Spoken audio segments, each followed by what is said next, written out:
2 миллионға жуық кәсіподақ мүшесінің сенімін арқалап отырған мен үшін бұл құжатты талқылау тек комиссия мен сарапшылар шеңберімен шектелмеуі аса маңызды болды. Талқылау аясында ашық, кейде өткір, бірақ шынайы әңгіме болды. Адамдар жалақыны, еңбек қауіпсіздігін, жұмысынан айырылып қалу қорқынышын, балаларының болашағы туралы бүкпелемей жан-жақты пікірлермен бөлісті.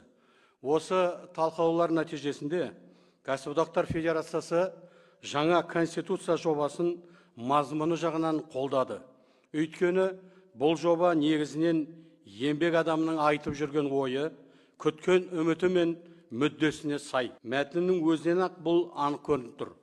Бірінші бапта Қазақстан әлеуметтік мемлекет ретінде бекітіліп, ең жоғарғы құндылық ретінде адам, оның өмірі, құқықтары мен бостандықтары аталады. Күнін еңбегімен көріп отырған жан үшін бұл өте маңызды белгі.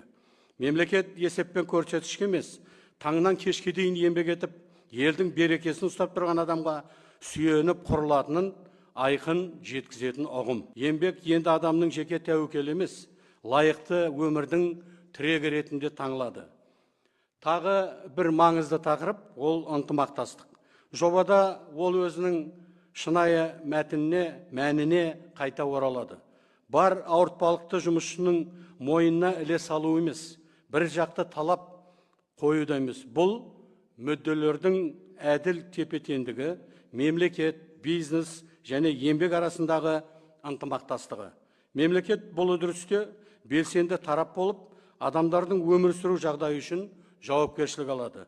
Ал еңбек адам үшін бұл ертеңгі күнге деген сенім, өзгерістен үрейленбей алға басу деген сөз.